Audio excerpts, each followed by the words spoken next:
Chapter 4. Study, Reflect, Experiment, Advance. The school district's orichalcum production is up 40% over last year's. That's a big haul. Your plan is starting to feel more realistic, Mr. Royman. The school district's reluctant, but the deal made when it was established is still in force. They have no choice. Several people joined the discussion in heated voices. Emerald eyes looked in a daze at the guild leadership who were currently experiencing what could only be described as euphoria. Should I really be here? That was what Aina thought as she retreated into the uncomfortably plush seat at the table. She was on the second floor of the guild headquarters where the guild head Royman and the rest of the leadership were gathered in a spacious meeting room. Chief Rema? Why was I called to the second floor? Should I really be sitting alongside chiefs and the other high-ranking staff? You've produced several notable adventurers in a short period of time. Is that not more than sufficient an achievement to merit consideration for promotion? What? Chief, as she whispered to her boss sitting next to her, the animal person who ordinarily never cracked jokes broke into a quiet chuckle, and Aina let out a shameful squeak just like a certain adventurer she was charged with. In the giant guild headquarters with its pantheon-like majesty, the second floor of the building held a special meaning. Aina and the other guild employees going about their jobs every day did so on the first floor. The second floor and higher was off-limits to everyone below the level of chief. They could only go upstairs on the summons of Royman or another member of the leadership. In the guild headquarters, the line between the first floor and the second floor was a hard and fast barrier expressing the difference in status between employees. At the very least, it was not the sort of place a simple receptionist could just waltz into. This meeting marks an important fork in the road for Aurario. I thought we should have at least one person with a perspective more in line with how adventurers see things. And the topic concerns the school district as well. Chief Rema watched the continuing discussion while speaking softly so that just Aina could hear. You graduated from the school district. That makes you a perfect fit for consultation. If that's what you want, Misha graduated from the school district, too. Frot wouldn't have worked. There's a distinct chance she might have thrown this whole meeting into chaos. Aina's last argument was shut down in a rather blunt manner. The cabriole-legged chair she was sitting in creaked slightly, as if reflecting her state of mind. I was given permission to attend, but I could swear the guild chief glared at me as if telling me not to speak out of turn. Aina could already feel traces of anxiety growing as she shifted her gaze. There were 10 people on each side of the long, ebony table, and at the head of it sat Royman, just opening his mouth to speak, his good mood showing on his face. With this, there should be no problem. We will finally be able to set to work on the plan connecting the depths of the dungeon with the surface. Aina looked over the documents in her hand again as the meeting heated up. The contents were a design calling for the creation of a shaft into the dungeon and the construction of a large-scale elevator. In other words, a shortcut for adventurers. When the shaft plan is complete, exploration efficiency will go up dramatically.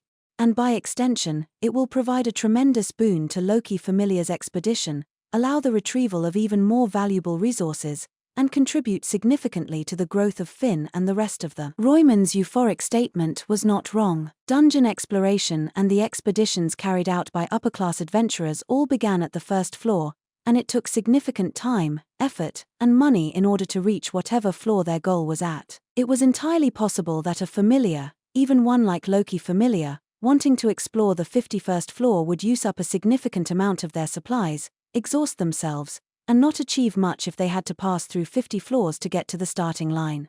The current expedition system was a gamble where even a single irregularity could be the difference between success and failure for any familiar. It was very inefficient, but if this plan came to fruition, that massive amount of required labor could be dramatically reduced. And an increase in adventurers' exploration efficiency would pay out significant dividends for the Labyrinth City, transforming something high-risk, high-return into something low-risk, high-return. That was a prospect that Royman and the rest of the guild leadership who ran the city were keen to advance. All the orichalcum the school district produced will be used for the giant shaft. We won't have to use adamantite or any other alloy to make up for volume. With that, we don't have to worry about any damn monsters breaking it. If we just avoid areas where floor bosses are born, there is no chance of anything happening, and that was where the school district came in. The school district's alchemy department was a world leader in rare metals work, including the manufacture of orichalcum. Achieving repeated breakthroughs as it traveled the world and gathered materials and talent, it was unmatchable in its production of valuable metals, providing an impressive stream of orichalcum, including master ingots, which were pieces of orichalcum refined to the limit. It was impossible to create a giant shaft that would not be broken by the dungeon without the orichalcum provided by the school district's alchemists. If we bring this plan to fruition, it will be a feat comparable to the raising of Babel. If the adventurer's growth is accelerated, then Arario's dearest wish will be achieved before long. A new age will soon be upon us. Oh, a roiling fervor filled the room. The higher-ups of the guild could practically see the vast wealth and unprecedented fame that awaited them. Royman's argument was certainly simple to understand. There were surely many upper-class adventurers who would agree if they heard about this plan. But even so, it was impossible to shake the tentative in theory that loomed over the entire discussion. Aina glanced to her side. Rema stayed quiet, as if none of this was his concern. She took that to mean she could do what she liked. So then, I moved to adopt the apologies, sir. May I make a comment? Unable to hold it back, Aina summoned her courage and raised her hand. Royman glared at her with an extremely suspicious and distasteful gaze, displeased she had ruined his momentum. What is it, Tulle? The shaft plan is certainly an alluring and revolutionary proposition. However, might it not need a little more consideration from a safety perspective? Get to the point. Linking the surface to the dungeon, which has killed so many adventurers, and connecting directly to the lower floors and deep floors that are the source of irregulars that even upper-class adventurers cannot always cope with is a scary thought. The general presumption was that the dungeon was just barely made manageable by the combination of the lid on the labyrinth, Babel, and Uranos's prayers. Even if they managed to make an unbreakable orichalcum shaft, in the event that anything went wrong and the interior of the shaft were compromised, there would be terrible consequences. Creating a shaft also created a risk of monsters spilling back out onto the surface. There is a real chance that the dungeon might do something terrifying in reaction to having something foreign inserted into it. We have already debated that issue countless times, and our conclusion after all those debates is that there will not be a problem. Lord Uranos has been consulted as well.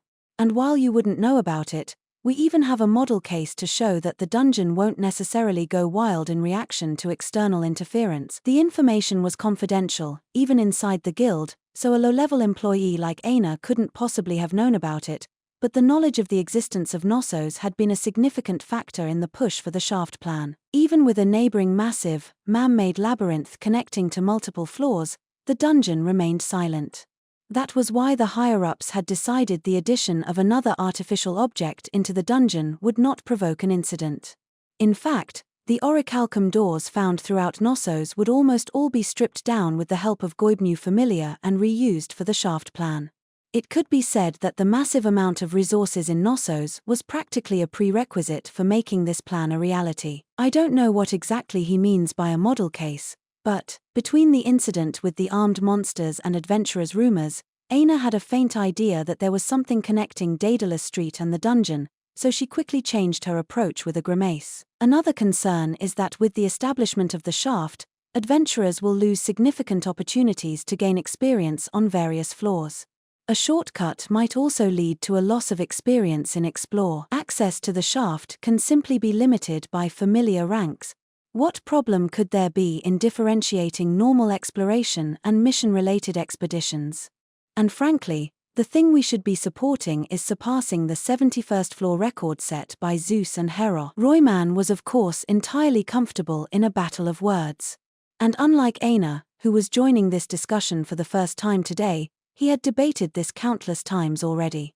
He could counter her concerns without breaking stride. We don't intend to connect the shaft directly down to the deepest floors right away. First the upper levels, then the middle levels and the under-resort, progressing almost too cautiously and carefully through each floor and watching for any development. From the moment creating a shaft that led into the dungeon was part of the discussion, the words cautiously and carefully more or less went out the window, but the subject shifted quickly out from under Aina. Royman's face turned red in anger, as if he understood the thoughts behind the emerald eyes silently watching him. The plan is to have Ganesha familiar always guarding the shaft and elevator. That will mean that security above ground will be shorthand, so we are also urgently looking for a familiar fit to act as the city guard. Tulle, all of you advisors need to continue raising adventurers and cultivating the city's combat abilities. Aina made one final comment, not as an employee of the guild but as a graduate of the school district. The plan also calls for taking all the currently available orichalcum for construction, which is to begin immediately. But the master ingots are also used to reinforce Fringhorny's hull and are the school district's treasure and its pride. Even if the guild is financing them, excessive and unreasonable demands will surely invite opposition. Especially from impressionable students. Enough. Silence, Tulle. This plan is the work of the century. You have no right to criticize it after walking into this discussion for the first time today. Aina's insistent arguments had finally worn through the last reserves of his patience, and Royman snapped back with a shout. Others around the table snipped at her about how a new attendee should not be talking out of turn, too. As Aina closed her mouth, Rema next to her was the only one who sighed at the prospect of the shaft plan. At the same time, it also seemed to be an apology to Aina. More than anything, this is Lord Uranos's divine will. There is no reversing it now. He was right. That was the biggest problem. In the end, no matter how many issues and faults a newcomer like Aina might point out, with the guild's patron god having already given his sign-off, there was no stopping the shaft plan anymore. If an all-knowing god has allowed it, then perhaps I'm being overly worried and there shouldn't be any problem. But would the dungeon really not react at all to a giant shaft being dug right into it? Aina's lingering concern refused to go away. That was just how terrifying she found the dungeon, which had swallowed up and stolen away so many of the adventurers that had been in her care. But either way, the motion to begin construction on the shaft was approved. Royman fixed Aina with a smug, self-satisfied look as he stamped the seal of approval on the parchment.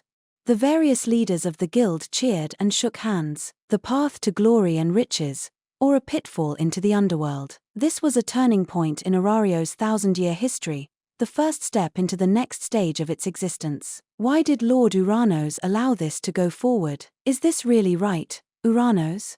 Allowing the shaft plan? A voice echoed from a crystal sitting on an armrest, an oculus. In the underground altar beneath the guild, the chamber of prayers, Fels spoke with a tinge of admonition. This will make Royman even more insolent.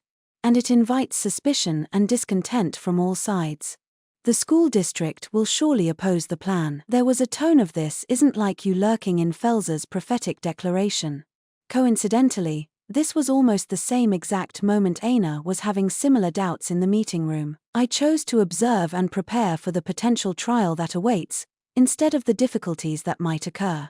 However many means we get will never be enough. To hear a god such as you say that only raises more concerns. There was a resigned regret emanating from the depths of the crystal. Even saying that, though, Fels did not try to probe further.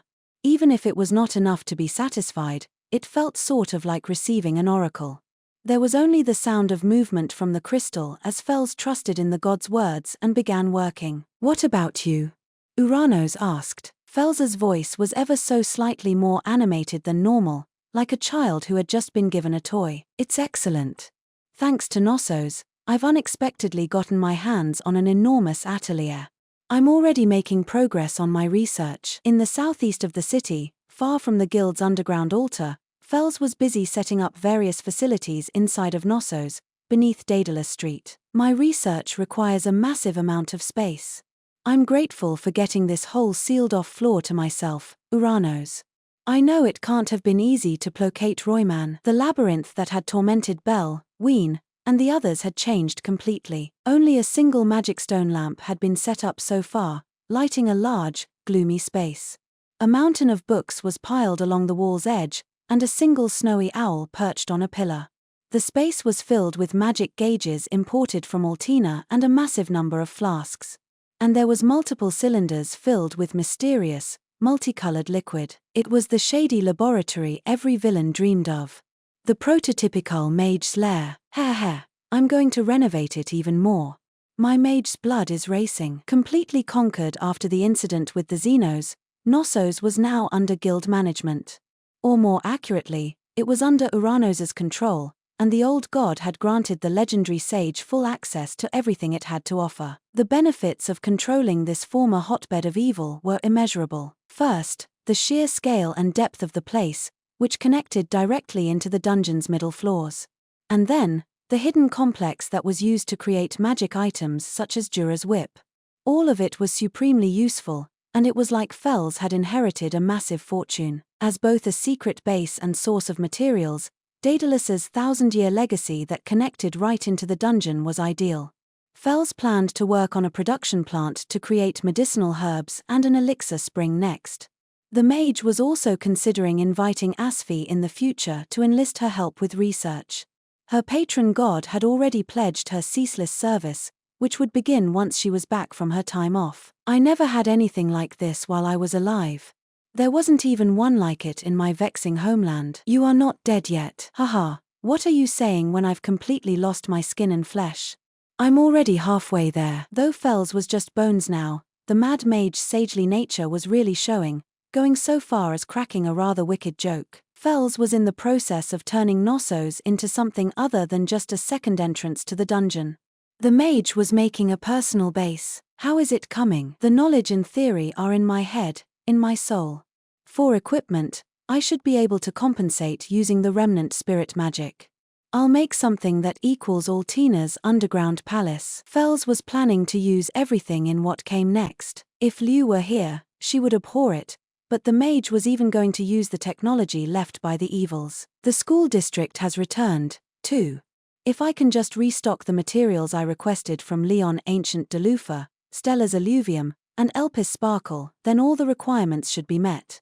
There should be plenty in the school district. The giant ship that sailed all around the mortal realm was both a massive source of resources and a critical factor of its own. Yes, all for the sake of Makia. I am already in the process of production. The mage stopped in front of a certain structure, an extremely large flask filled with liquids injected from 5 different cylinders.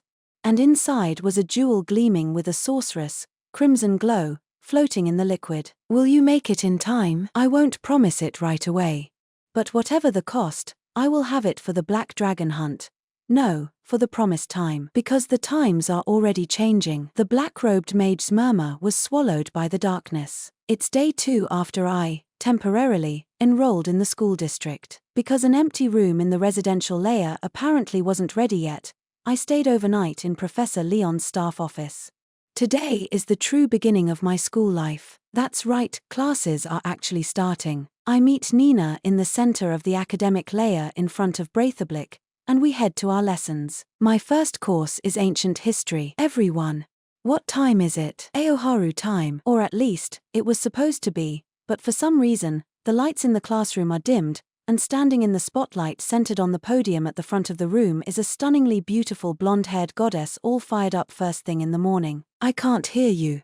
Youthful in body and spirit, never slacking on lessons.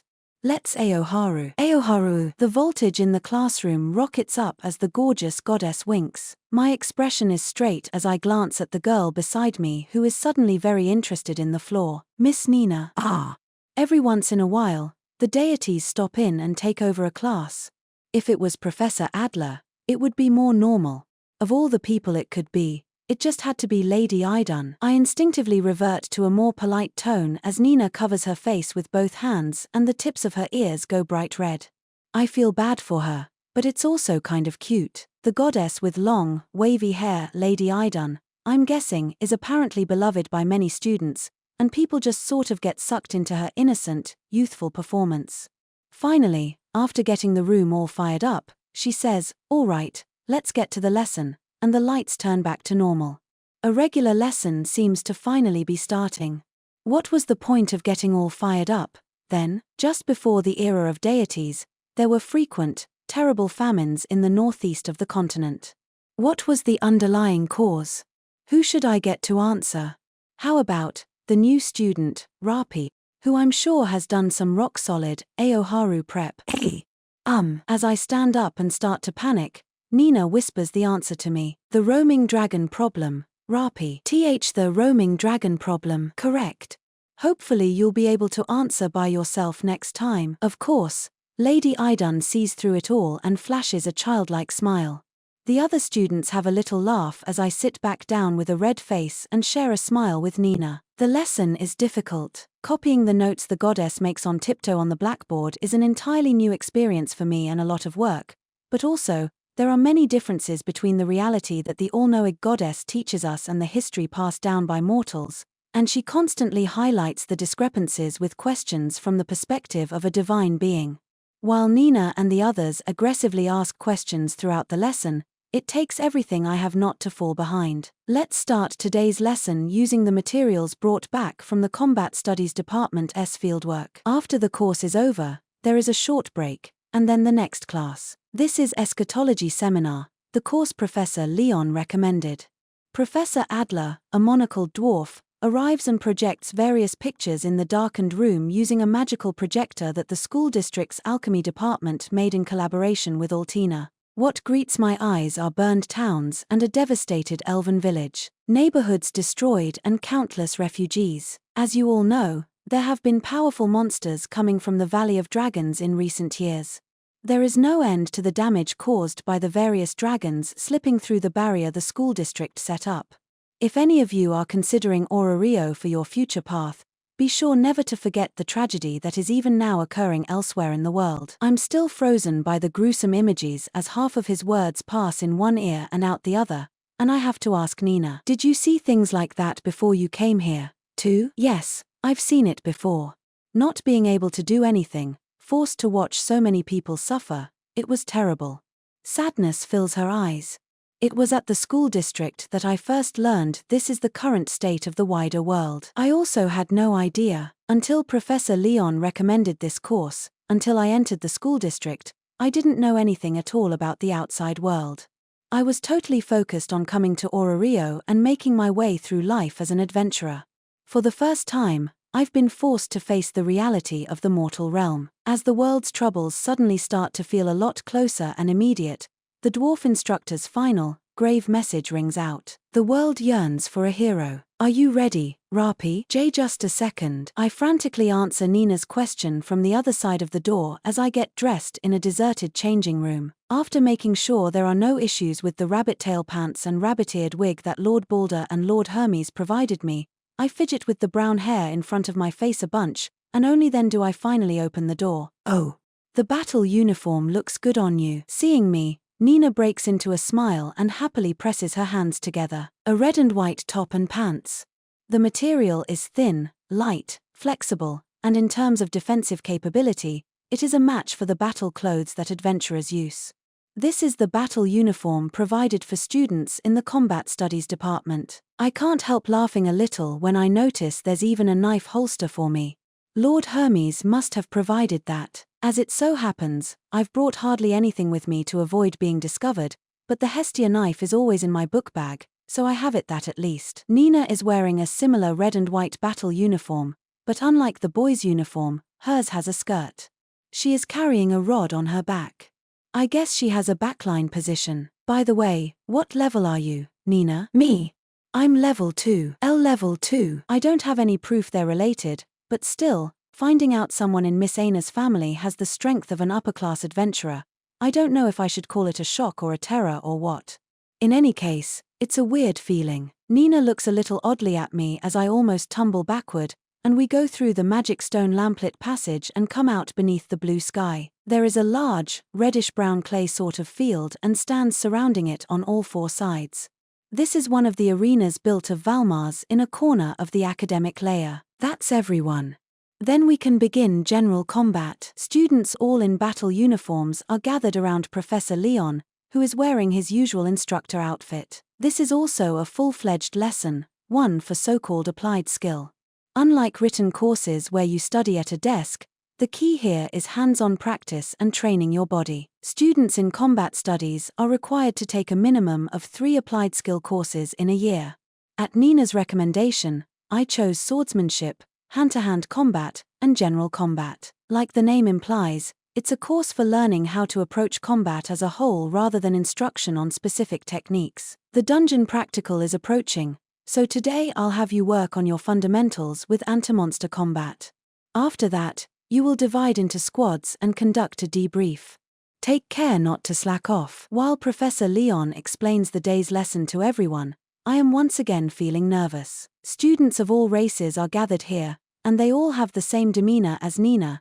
It's the attitude of someone with real strength who has leveled up. They might just be able to leave a mark on one of the mid-tier factions in Ororio. Sir, may I? What is it? Kate, since it's his first time, let's get a look at the new guy's strength.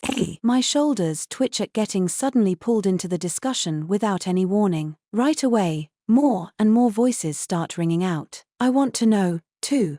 He must have something, joining combat studies this late in the year, right? I'm curious as well. My eyes shoot open behind my wig while only a single person tries to stop them. Wait. What are you thinking? Making him prove his strength? If you're going to put Rapi in danger, then I'm against it. Nina shouts. We're in combat studies. Danger is in the description, right? He looks pretty weak, so I get being worried, but you don't have to be that overprotective, right, Nina? St still. When another boy and girl point out what department we're in, Nina is at a loss for words. The overprotective charge was pretty on the mark, and it's probably because she's seen my pathetic reactions several times now that she's a bit more worried than she needs to be. She mentioned how she couldn't leave me alone, too. But what do? I don't know what they'll have me do, but I can't let them see through my disguise, so if I can avoid it, I would love to. He's level 1, right? Nina'll get annoying if it's a spar. Hey, new kid, can you use magic? Oh, yes. I immediately answer the question. And at pretty much the same time, Professor Leon speaks up, too. Rapi, you only just received a blessing from Lord Balder, so you wouldn't have developed any magic yet, right? No, I have. His reaction feels strange, but I answer naturally. He has the faintest trace of what looks like a strained smile on his face, like he's at a loss. You can do magic, say so sooner. If we see that, we can get a feel for your strength easy. If you can use magic, then even at level 1, you might be useful in the rear. Seeing their sudden excitement, I realize what I've done all too late. Magic is considered a trump card. It's so important that it takes up a big section of your status, and having useful magic or not can often make the difference between being sought after by parties and being totally unwanted. Nina looks at me in surprise, and the other students who were half joking around before are now genuinely curious. There's no way I can avoid getting tested anymore. The professor was trying to give me a way out earlier. Even though you're a human, what element is your magic?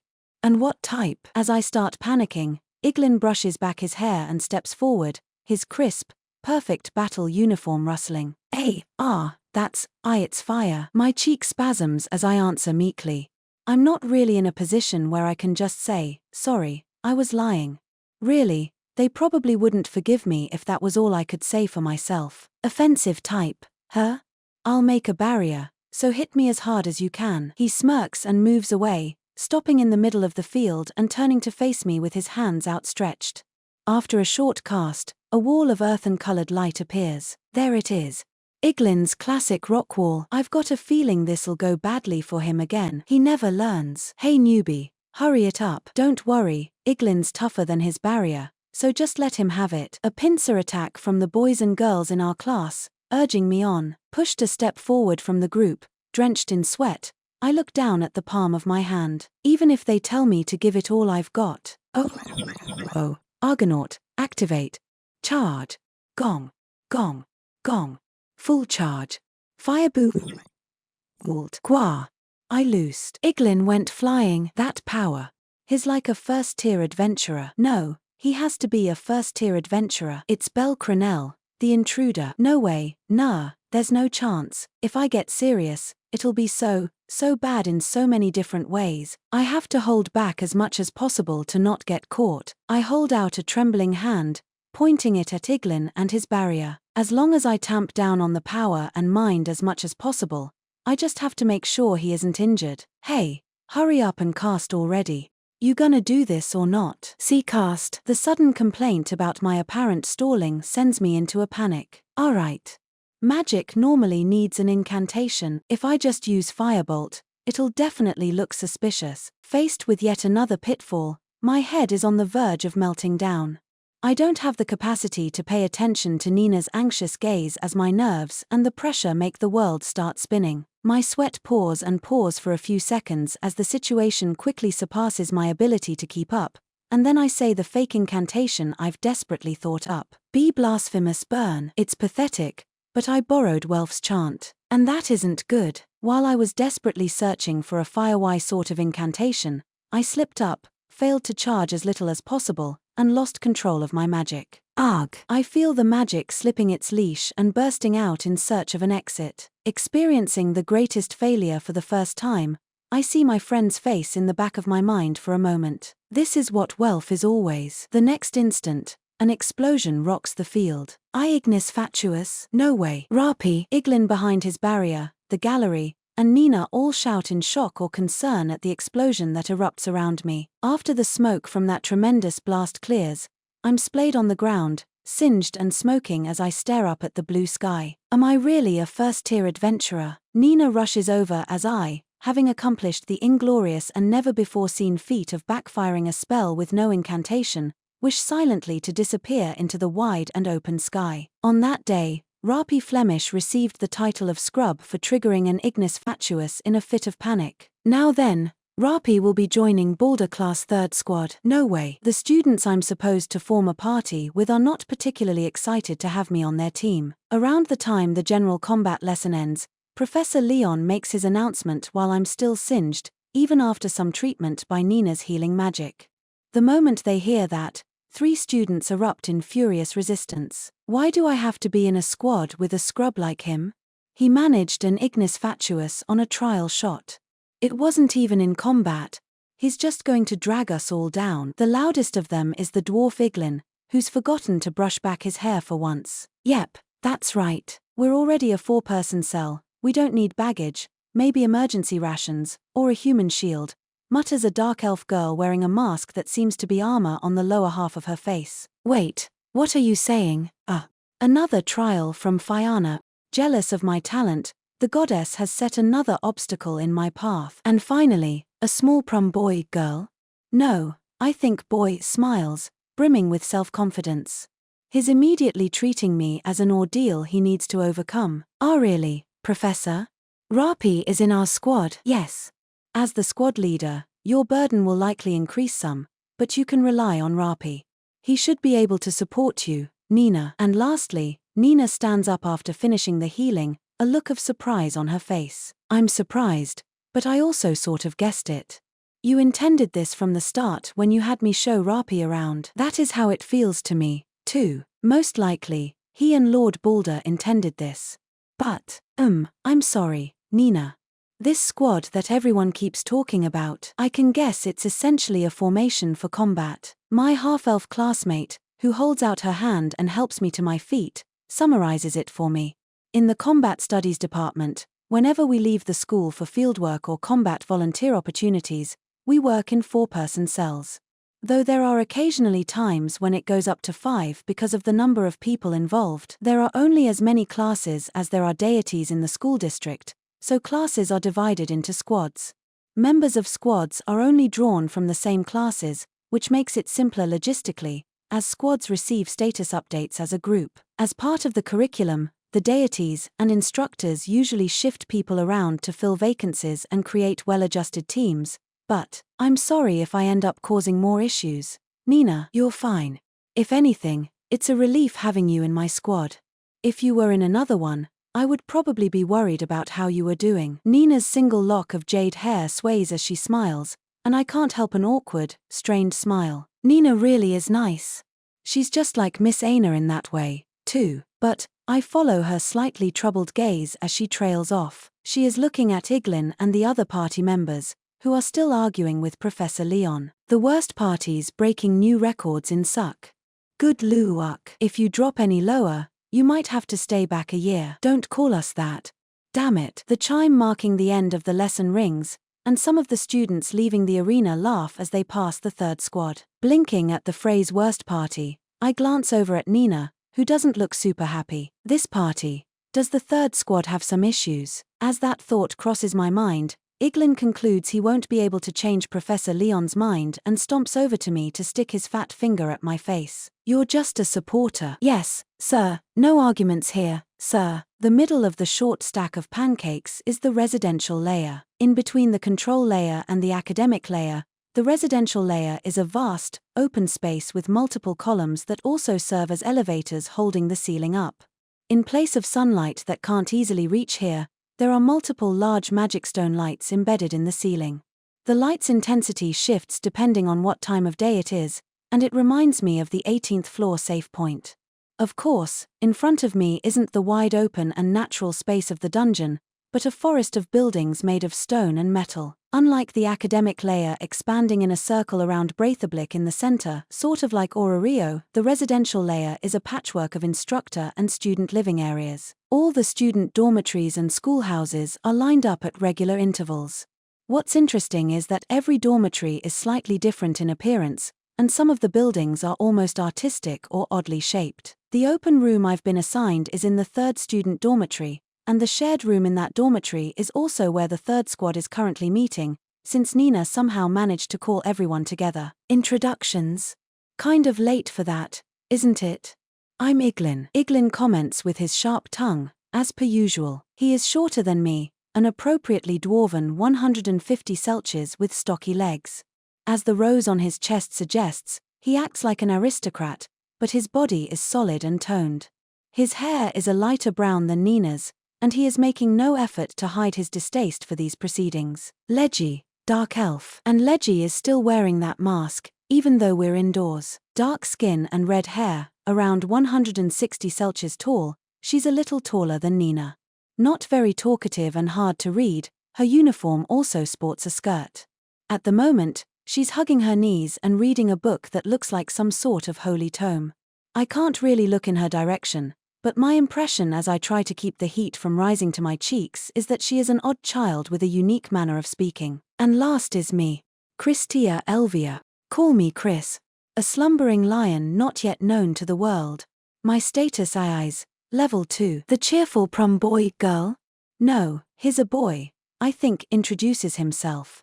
He is wearing a boy's uniform. Because of his race, it's no surprise that he's the shortest member of the squad. His blue hair is neatly combed back, and unlike most proms who tend to be a bit more self-deprecating, he's brimming with confidence. Wait, level 2?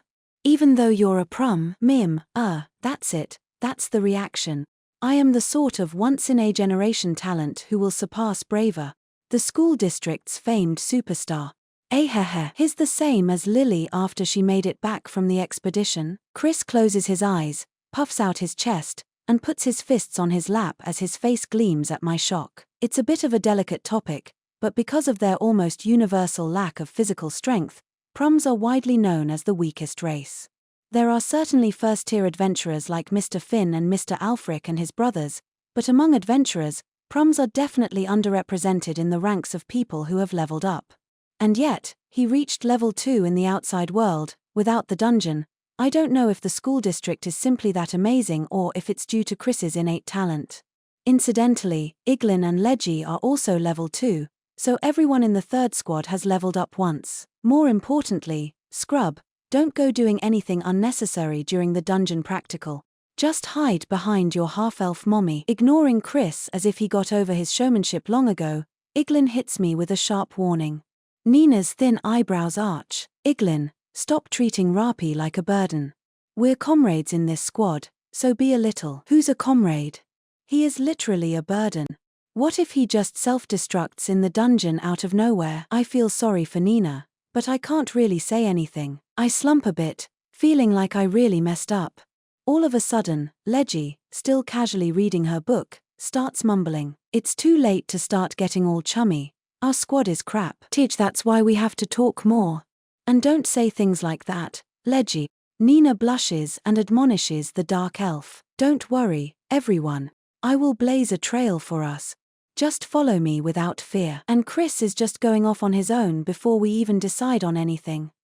Earlier they said something about worst party. What did they mean? Out of curiosity, I ask the question at the forefront of my mind, only to see Nina, Iglin, and even Leggy's moods all darken at once. Chris is the only one unaffected, and he's still beaming, confident as ever. Iglin answers bitterly, exactly what it sounds like. We're the absolute bottom of the barrel, lowest of the low in Boulder class and the entire combat studies department. Because they're holding me back. Don't know why, they don't break up our squad. And you're the one holding me back. Please stop fighting. Just look at the aura of light welling up from me. Gleam. I know I'm in no position to pass judgment, but is this really going to be all right? While the three of them all persevere in their unique, unbending debate, I glance silently over at Nina. The kind, warm girl lets out a deep, heavy sigh.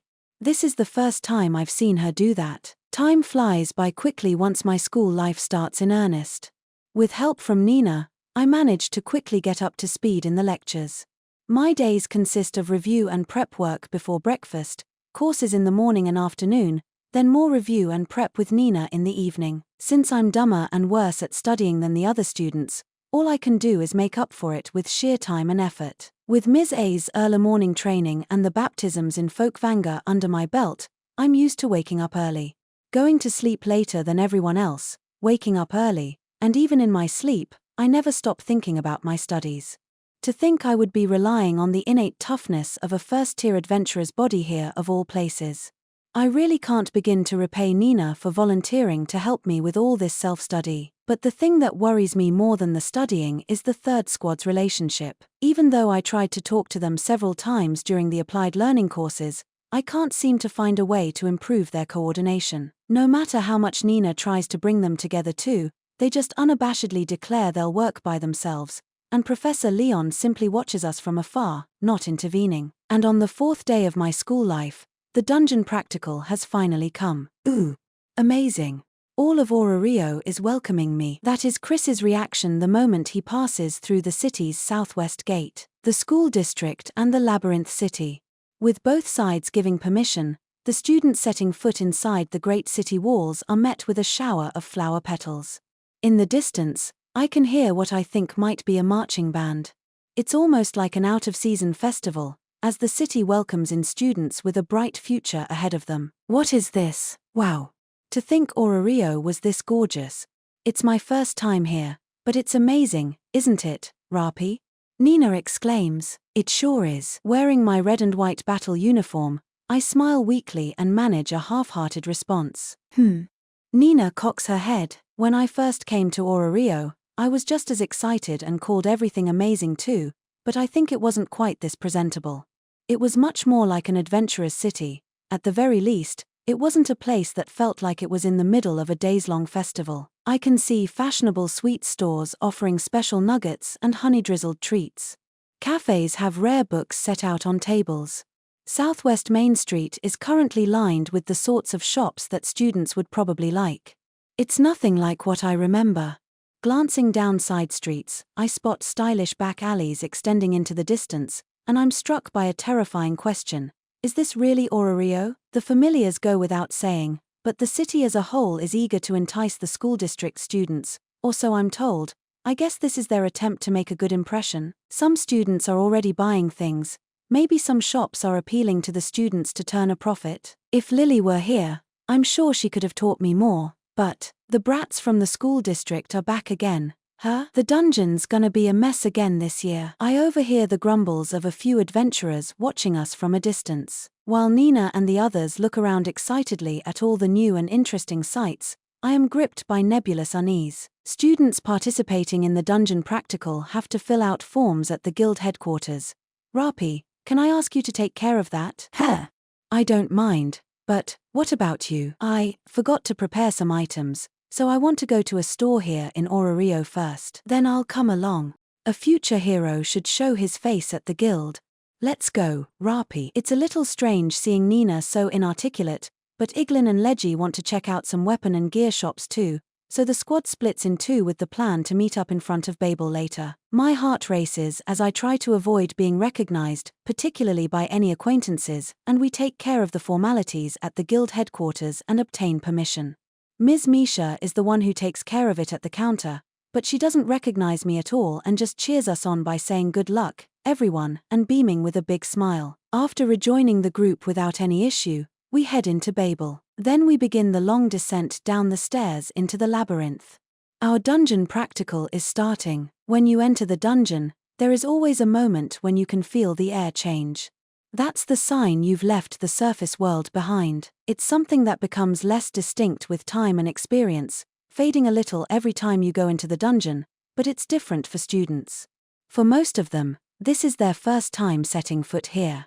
As much potential as they might have, they still get nervous when faced with the unknown. Their eyes dart around the empty passage. They worry about monsters that might start crawling out of the walls without warning. I watch the students out of the corner of my eye as I adjust the big backpack on my shoulders. Don't do anything unnecessary, scrub. Just pick up the drop items. Yes, got it. The dungeon's first floor. The beginner's road. Iglin skewers me with a sharp order while the other squads start moving. Ever since the Ignis Fatuus incident, Iglin has never let it go. Nina is a little tense, and the other three are at ease. Also, what is this formation? 3 people abreast in a line out front. I'm bringing up the tail end of the party and Nina is in between, so it's technically a T formation, but the third squad is clearly different from the other squads that are advancing cautiously. I don't know if I should call it bold or complacent, but it certainly feels like this is their natural state. I don't know how they fight yet, but this lack of tension could be considered one of the third squad's strengths. Professor Leon asked me to guide this squad, but, of course I want to live up to his expectations, but can I really do that while also not revealing myself? Up front, I see Iglin with a hammer hanging from his back. Leggy has twin short swords at her hips. And Chris is taking practice swings with a 2-handed sword as long as he is tall.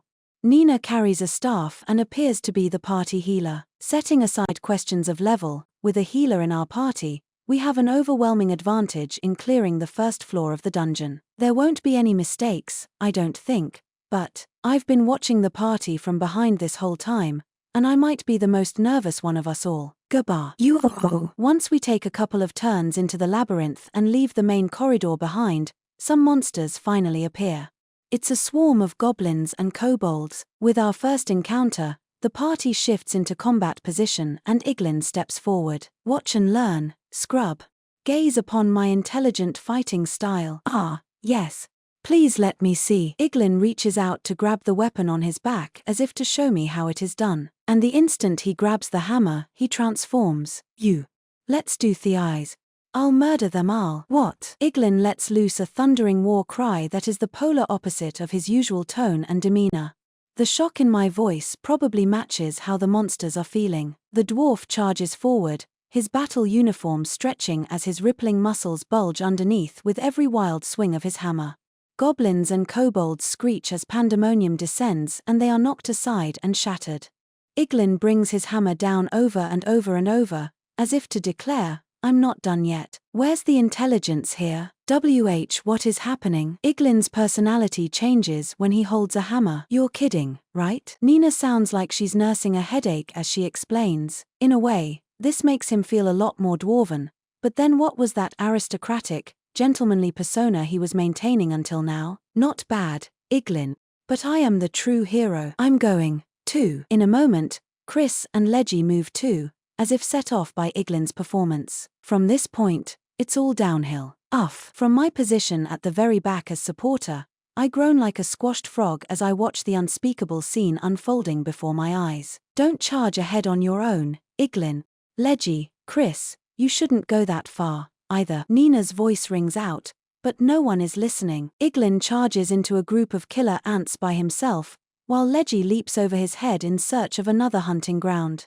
Then Chris charges forward too, like he's competing with them, yelling, I'll open a path. 1 in the back and 3 in the front is already bad enough, but spreading out so much that no one can hear directions from the party leader? Are you kidding me? And they're all attackers other than Nina. This isn't a party, it's just 4 solo fighters. Is this really your first time on this floor? Or in the dungeon, rather? It is, so even in the dungeon, it ends up like this. I immediately correct myself, but Nina sounds gloomy, like she's seen this happen before. Currently, we are on the 7th floor, reaching the 7th floor on their first day, on their first venture into the dungeon. These are the upper levels and everyone is level 2, but still, setting 7 new personal bests in just half a day? And doing it without any experience with these floors. They're scary. It's something a skilled adventurer would never even think to try, and I'm almost swooning watching it happen. They are always like this during fieldwork and our combat volunteer sessions. Everyone charges ahead alone, but they're strong, so they manage to make it work, but it causes lots of problems. I was hoping we might be able to work together in the most dangerous and deadly dungeon, but the way Nina says hope with the look of a lost child on her face speaks volumes about how much she struggled and how hard she's worked until now. She sounds like she's all out of resigned sighs, even. After staring at her for a moment, I look forward again. Out of the way, elf. You too, Prum. You wanna get smashed? I hate dwarfs. Never fear, you too. I will defeat all the enemies myself. The rest of the party push on without us, leaving only the echoes of their voices as they advance deeper in the labyrinth. Leaving us behind, the echoes of their voices reach us from deeper in the labyrinth. As we stand in the middle of a passage filled with monster corpses, not even keeping up with the magic stone collection, Nina and I have no idea what we should do. Why don't we work together? Because these barbarians just get in the way, obviously. In the evening, we return from the dungeon. After getting berated by adventurers and other students for disrupting the passage, Nina and I spent most of the day apologizing and dealing with all the monster corpses, or rather, that was all we could do. We only managed to catch up with the other 3 back in the dormitory. We meet up in our home clothes, borrow a corner of a cafeteria, and finally sit down to discuss what happened. Always getting into my space, making it so I can't properly swing my family's heirloom hammer. The only barbarian getting in the way is you. Your body is so big. I can't cut down monsters cleanly when you're around. I'm an amazing Prum, so of course I have to be at the front leading the charge. It's painfully clear they don't have much coordination, but I'm starting to get a headache from this constant bickering. They tolerate going into the dungeon as a squad because it's an ironclad rule of the school district, but that's it. If we run into any monsters, they just start fighting by themselves. Trust, faith, thoughtfulness. They are fatally lacking in those core qualities, which is unacceptable for a functioning party where you're supposed to be able to trust that the others will watch your back. It's a bit extreme, but probably a strange thought to have, but seeing them just reminds me how amazing Lily and Welf and everyone else are. Even for adventurers, it's natural to have some amount of discord in a party. Everyone has their own quirks, their own personalities, their own plans. Adventurers and supporters are always being asked to figure out how to blend all that together to improve their coordination. This experience is a painful reminder of just how blessed Hestia Familiar is. Because of you, I'm losing out on study time. Scrub. Write the report and turn it in for me. Hey, Iglin. I'm dumbfounded as Iglin pushes his homework onto me, and even Nina gets angry. But Iglin doesn't care at all. He can't do anything but gather magic stones and drop items. He's getting a passing grade thanks to our work. The least he can do is make himself useful. His tone practically screams, if anything, he should be grateful to be in the same squad as me. Overawed by the sheer audacity, I can't say anything. And it is true that I haven't been able to contribute much. Iglin storms off before Nina has time to stop him. I'm done. Turn it in, please. I'm not done yet. So help me out with the report again, please. Nina. Leggy puts her paper on top of the one Iglin pushed onto me, while Chris is on the floor begging Nina for help. Nina tries to chase after the 2 who have already left, but Chris hangs onto her like an anchor, and she gives up with a defeated shrug. The worst party. From an adventurous perspective, that label might actually be too generous, but I finally understand why the other kids called it that, and I can't help thinking things are looking grim. Pardon me, Professor. Oh, Lord Balder, I just managed to finish writing my report before it was time for bed. Nina offered to come with me, but I told her it would be fine. And so I walked to Professor Leon's office alone, only to unexpectedly stumble into a god. It's been 3 days, hasn't it, Rapi? How has your time at the school district been? I've been struggling to get used to everything. Lord Balder is sitting at a table with Professor Leon, enjoying tea, or was he waiting for me to come by? And with an awkward smile, I tell him the truth. But as much work as it is, I'm also excited to experience so many new things. And that's the truth. The studies are certainly difficult, but I've discovered that it's a lot of fun to learn things I don't know. All the more so when it is a subject I'm interested in. Interacting with the instructors who know so much, discovering new ways of fighting, visiting the great library and arenas and all the other facilities. The school district is a place where you can improve yourself however much you want if you have a mind to.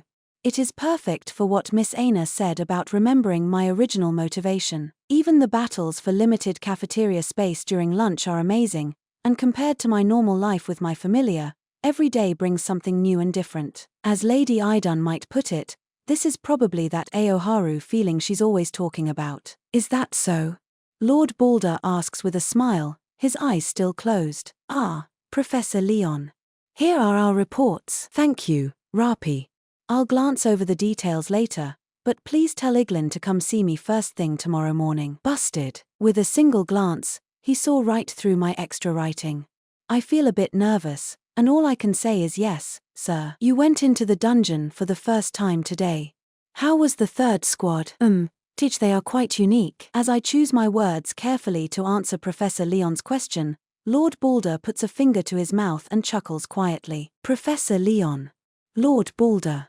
Why did you place me in their squad? I ask the question that has been on my mind, because the way they are now, the dungeon practical will totally crush them. The answer came surprisingly easy. I'm a little stunned to hear his blunt assessment, because, vaguely, I was thinking the exact same thing. Other than Nina, the members of the third squad were all previously in different squads, but after causing issues, they were transferred around and now are gathered together, Lord Balder explains. So they're problem children? This time, Professor Leon answers my question. At the very least, they are treated that way by other students. From an instructor's perspective, they have praiseworthy strengths, but even bearing that in mind, they lack the spirit of cooperation and are too unbalanced. I sensed it, too. They aren't coordinating at all, but at the same time, that means they made it through several floors of the dungeon on individual strength alone. That strength stands out even among other level 2s. But, as powerful as they are, sooner or later, they will lose their lives in the dungeon.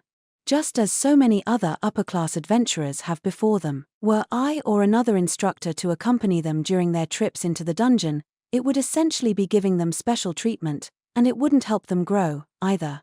And frankly, we are always shorthand this time of year. Lots of instructors are stationed in the dungeon during the practical exam. But considering the scale of the dungeon, they can only cover the main routes. They simply don't have the numbers to spread out any farther, especially if they want to protect the students from any irregularities that might occur. And from the sound of it, there have been issues with certain adventurers holding grudges against the elite students of the school district and ganging up on them or otherwise causing problems. Breaking up the third squad and placing the members in other teams would cause problems elsewhere like before. We dearly want to limit complications in the dungeon as much as possible. And just when we were wondering how we could possibly handle this situation, you came to the school district, Rapi, or rather, Belcranel, Professor Leon explains. When Hermes sounded me out about letting you enroll, the truth is, there was a condition for allowing you to come here. In exchange for providing you with the school district experience, we want you to watch out for the third squad. It all makes more sense when Lord Balder explains the deal Lord Hermes struck. I haven't paid any money or anything in order to enroll in the school district. I've just been blessed with an opportunity at no cost to myself. I felt bad about it, but knowing there's a condition like this makes me feel better. Now this feels like a quest. The reward enrollment in the school district was paid upfront, and in exchange, I need to live up to their expectations. What do you think? Can you keep the third squad safe? Ah, yes. If it gets truly dangerous, I can let loose. I won't let anyone die. On that point, there wouldn't be any problems. I feel confident enough to just say it outright. As long as we stay in the middle levels, I can absolutely protect them. Professor Leon seems to approve of my reassuring response. I'm sorry to trouble you when we've already just made a request of you, but could we ask one more thing of you? What is it? It's not just the others. Nina also has what could be called a problem. I'm more than a little stunned by that unexpected turn. Nina is so friendly, liked by everyone, and has done so much to help me.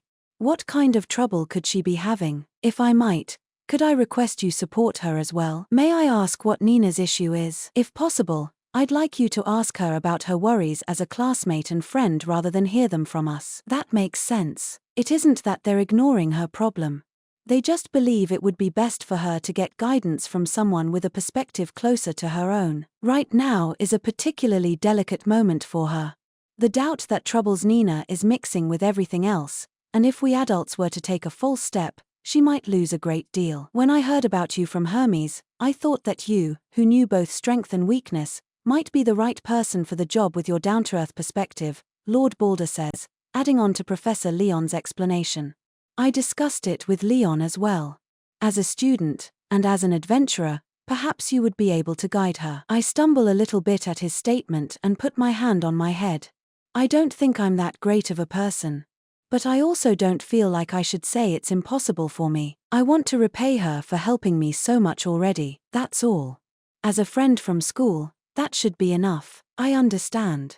I will do what I can. Thank you, Professor Leon says. I'm in your debt, Lord Balder says apologetically. Feeling bashful, I smile at both of them. Ordinarily, it might be good to take a breather and have a field trip, but that is sort of the bulk of the school district's curriculum.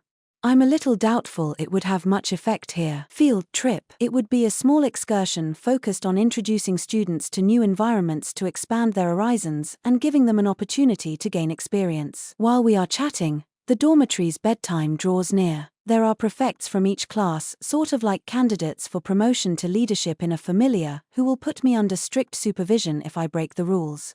I should probably get going before I make them mad. Rapi, one final question, if I may. Just before I leave the room, Professor Leon calls out to me. Where do you think the third squad will stop? Turning around, I think about what floors are associated with which grades, and I answer, the 12th floor, I think. Damn it. Iglin's annoyed voice rings out from within a swarm of imps. The dungeon's 12th floor is covered in a white mist. Reaching the last of the upper levels, the third squad, yet again, finds itself in a difficult struggle. Take the dragon down already. Can't. Tired. Even as super strong as I am, I think we're outmatched.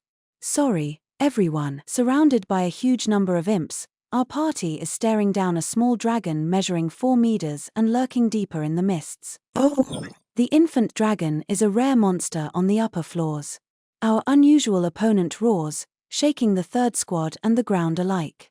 Its long tail, covered in sturdy scales, suddenly lashes out, knocking over several dead trees and a couple imps in the process. The 3 frontliners manage to leap away from the swipe, but their movement is clearly less sharp than earlier. Swaying stem, breath of white. Sing of flowers, and of the pristine hill Magia Chris. What looks like a pure white flower petal is actually a fragment of white magic that envelops the vanguard. This is Nina's healing magic. Standing in the back lines with her staff thrust forward, she is supporting the 3 of them, but it's just not enough. With their stamina returning, they should be able to escape the dragon's follow-up attack, but they are visibly still exhausted. Nina, we should retreat. This battle is, hanging back as a supporter, I give Nina my advice, and for a moment, she looks pained, but she quickly collects herself as squad leader. Everyone, fall back. Head for the room in the south we decided on before. Quickly. What? Who asked you? I can still. The dwarf immediately tries to argue, but he never gets a chance to finish his sentence. He's the one who put himself in the most danger and fought the longest out in front, and he knows better than anyone. If they continue fighting like this, there is a chance of a mistake happening. If another swarm of monsters appears in this room, for example, BGA, whoa, orcs. They're hideous. I don't want to fight them. A tactical retreat. There's no choice. Seeing 4 orcs approaching like a wall, Chris and Leggy quickly switch to flight mode. Iglin curses but follows suit. We could use some magic. Looking around, I calculate the distance between us and the enemy. I reach into my backpack while running, to snuff out the 1 in a million chance. Moving away from Nina, I match speed with Leggy, who is chasing after us. Miss Leggy, can you prepare your magic? No time for incantation. I have some traps ready. Around the 3rd dead tree up there. Can you do it? I smile weakly as I run alongside, holding them in my gloved hands. Taking my meaning, the dark elf girl murmurs, I'll do it. She immediately accelerates to pull ahead. Stopping at the base of the 3rd dead tree that I pointed out, She kneels and begins chanting. Once I've confirmed that, I glance back at the swarm of monsters chasing us and scatter a hail of purple moth poison grenades. Before going to the dungeon, I bought them at a shop.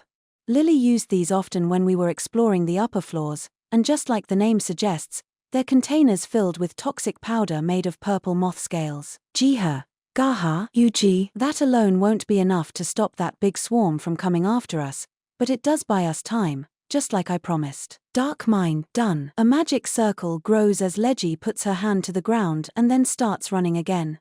I also hurry, while making sure to limit myself to around what a level 1's top speed would be, dodging the area around the dead tree while following close behind Nina and the others. Moments later, just as the orcs swat aside the imps and begin a wild chase. Boom. Oh. Leji recites the spell key and triggers her mind spell, allowing the third squad to shake off the monsters. Damn it. Iglin slams his broken helmet onto the ground. The crash echoes in the quiet room. No one says anything. Everyone, even Nina, is completely out of breath. That's already the 4th try. I couldn't finish that dragon off this time, either. It's already the 4th day since the dungeon practical began. It's already our 3rd time taking on the 11th and 12th floors, and the 3rd squad still hasn't gotten past the infant dragon that the school district set as a grade requirement. Without the required drop item, we can't go past this floor. After reaching the 7th floor on the very first day, the 3rd squad's glorious charge has completely petered out. Other than the scrub, we're all level 2. If we go by the guild standards, we should be able to beat that shitty dragon easy, right? Even though we retreated, we still can't let down our guard. Holding the hammer in one hand, the rougher Iglin is on full display, cursing and shouting with abandon. Other than those asshole elites in the 7th squad, we were the first to reach the 12th floor. So how have all the other squads passed us? The reason is incredibly simple. It's because we aren't working as a party. The 3rd squad is terribly inefficient. Even following the main route and taking the shortest path possible, 12 floors worth of distance is a long way to go.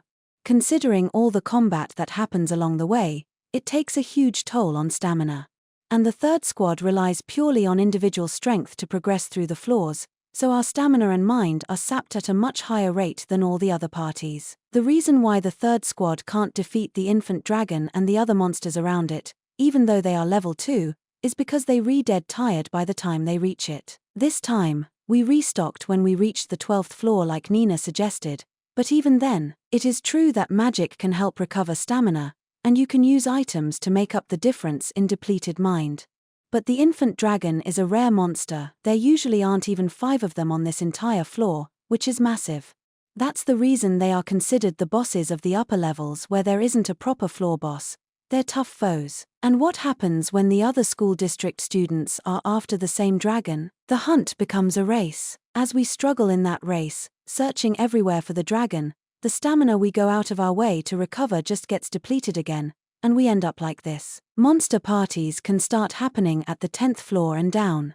That's also generally where the number of enemies and number of total fights a party has to endure starts to noticeably increase. It was also a stroke of bad luck that imps happened to be near the infant dragon. Nina's magic is more suited for healing and support. Moving her up to the front line just because she's level 2 isn't a good plan. Giving up her support and recovery would be a dangerous move for this party. We're already out of magic potions, and if we put any more strain on her, our ability to get back to the surface starts to become questionable. Everything is going badly. If it were just a question of making it through the 12th floor, then the 3rd squad could do it easily enough. But defeating an infant dragon now, in this situation, dramatically increases the difficulty. An adventurer who has spent months or years getting used to dungeon diving might be able to manage the fatigue better, but they are the ultimate beginners. This is their 4th day ever in the dungeon. In a sense, being able to almost completely clear the upper levels in just 4 days marks them out as absurdly talented students. Almost too talented. Unfortunately, the dungeon will still absolutely torment anyone this inefficient and uncoordinated, even if they are level 2. But when I try to say that as gently as I can while carefully choosing my words, Iglin just shouts back, "Tell me something I don't know. I'm sorry, we should leave for today. We're out of items, and it will be dangerous to push our luck." Infant dragons can appear on the 11th floor, too, so it has turned into a big mess of squads competing to catch their prey. The third squad came down to the 12th floor in a final desperate bid, so when they hear Nina's suggestion to turn back, they scowl, fall silent, and hang their heads. There isn't really anything to discuss, and their silent acknowledgement is about to decide their course, when, Nina, sorry. But can you wait just a little bit longer? Apologizing in the back of my mind, I speak up. I think the third squad can keep going a little more. It's just instinct, but I feel like it has to be here. When they're almost completely burned out. They haven't hit their absolute limit yet, but they are reaching the end of their rope. If it's not now, the third squad will never be able to change. They've already leveled up, and because they can brute force some things, they've been ignoring teamwork and trying to handle everything alone. So in a situation like this where they can't force it, if they can see that there's a different way, if they taste success after repeated setbacks and experience firsthand the almost unbelievable effects of teamwork, they should be able to learn. Then they can use it again next time. Then they can turn it into a weapon. This should be more than possible for the students of the school district. I'm sure this is knowledge and wisdom. When I was alone with Ms. Liu in the deep levels, that was the moment I had to use every method and opportunity at my disposal to become stronger just to survive. If I can recreate that here, even a little, then they can do it, too. Right now, I feel like precisely because they have their backs against the wall, they have the opportunity to truly grow as a party. Though, the truth is, we can keep going is one of the most dangerous things to say in the dungeon. If it's this party, it doesn't count as adventuring just yet. We're still okay. I smile as my bangs cover one of my eyes. Nina, Iglin, Leggy, Chris, all of their eyes open wide. Recalling Miss Aina's words, I tell them without beating around the bush that they still haven't crossed that line yet. They made it all the way here with their individual strength. If they can work together, the third squad can go even farther. I know it. Professor Leon and Lord Balder know it, too. That's why they hesitated to disband this squad. What are you talking about? Nothing we've tried has worked right. I've been watching everyone's movements these past 4 days, and I have a plan. The past 4 days, standing at the back as a supporter, I've been studying the third squad closely. My usual position is in the vanguard. At most, I occasionally switch with Ms. Mikoto and reposition to the middle of the party, so seeing a party from the rear has been a new experience for me. But because of that, there are a lot of things I've realized. We could really use his attack right now. If she just shifts a little there, it would really lower Chris's burden. And what would I do if I was in the vanguard right now? While thinking about all those things, I started to learn a lot more about our party. I don't think I would feel that way watching Hestia Familiar, even if I hung back all the way in the rear. That's just how skilled Hestia Familiar is. But because third squad is made up of students who still have much to learn, there's plenty to point out. This isn't a game. Who's gonna trust some scrub's plan? If it blows up in our face, who knows what'll happen? But Iglin rejects it vehemently, still gripping his hammer. There isn't really a good argument I can make. I've been acting as a supporter the whole time, so I haven't contributed much during combat. I haven't earned enough trust to be proposing a plan. That is a clear failure on my part. If Lily were here, she would sigh about me not following through and closing the deal. As I struggle to think of what to do, tell me your plan, says Leggy, who has been silent thus far.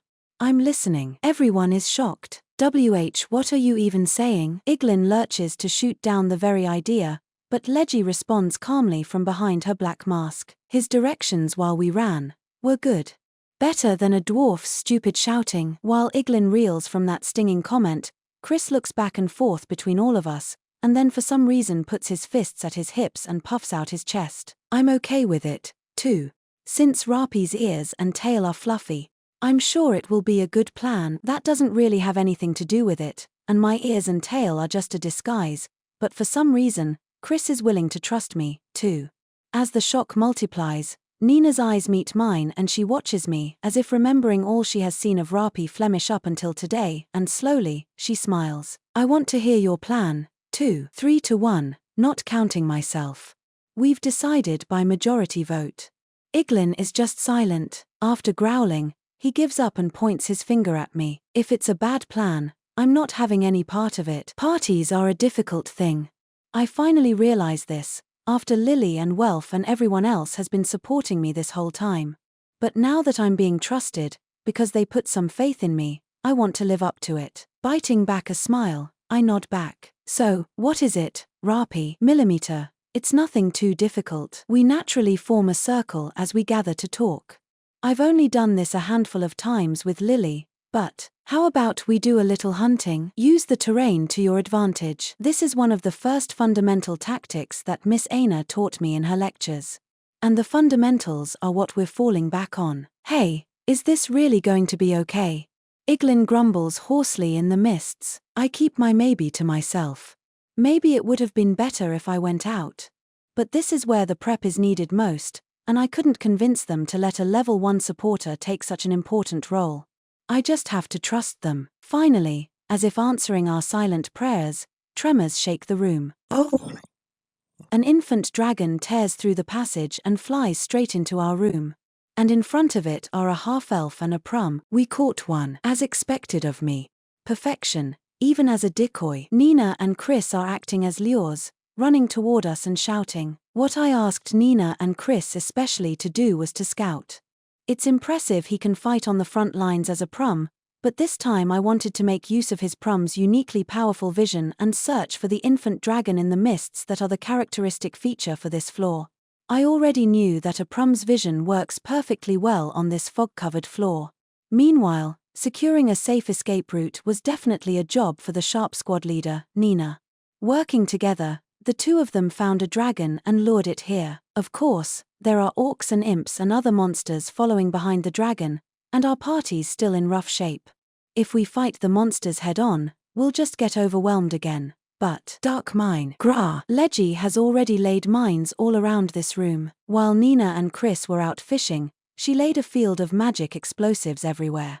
Every time the orcs and imps step on a hidden magic circle, a dark burst of color erupts, scattering the enemies one after the other. The infant dragon won't go down that easily, but it triggers a mine that leaves its left front leg out of commission. Nina and Chris split to the left and right like we planned, moving to a safer part of the room. There isn't anything special happening. We just took a little time and prepared the battlefield to our advantage. Ooh-ah! Oh! Iglin is furiously smashing into the monsters that evaded the mines, and the infant dragon roars as if trying to summon support, but it's pointless. The walls of the room are already broken. The labyrinth prioritizes regenerating itself, so no new enemies will be born from the walls for now. There won't be a monster party. This is the reason I stayed back in this room. While Leggy was setting the mines, Iglin and I went around breaking the walls of the labyrinth. We've turned this room into our personal hunting ground. Set traps, lure the prey in, and finish it. A very simple plan. It was impossible when everyone was just acting independently, but with coordination, there are plenty of ways to make it work. It just comes down to experience. I'm just regurgitating everything I saw, everything I learned on my way to becoming a first-tier adventurer.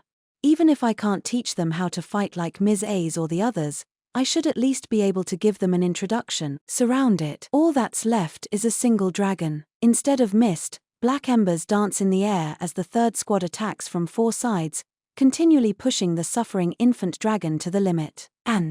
Riaria. With the others' support, Iglin uses a dead tree as a diving board, leaping up into the air and slamming his hammer down on the dragon's back. Gah! A fatal blow pierces its scales and its spine, reaching the enemy's magic stone. The infant dragon's throat swells as it cries out and rears back, and then a massive cloud of ash swirls. Please. We all watch with bated breath, praying as we look at the infant dragon's explosion. With a thud, a sharp infant dragon fang falls to the ground. There it eyes.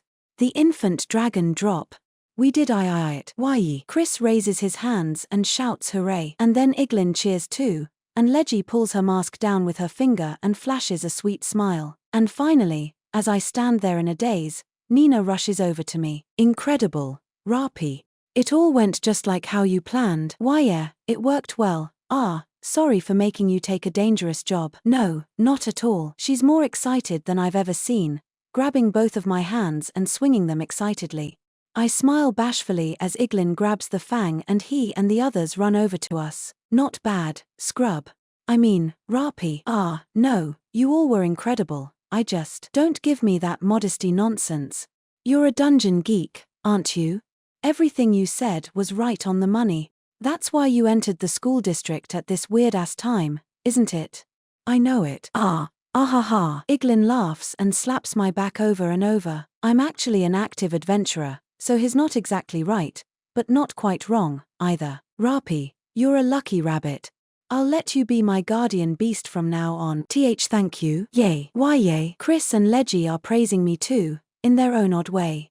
As the third squad celebrates for once, I thank them again. Thank you for trusting me as a classmate, Iglin, Leggy, Chris. Not classmates. Friends, Iglin suddenly says, correcting me. Heh. I said we're friends. So there's no need for that polite crap. Same for me. From now on, you are a friend (servant). Me, too. They all have smiles on their faces, and before I know it, I'm smiling, too.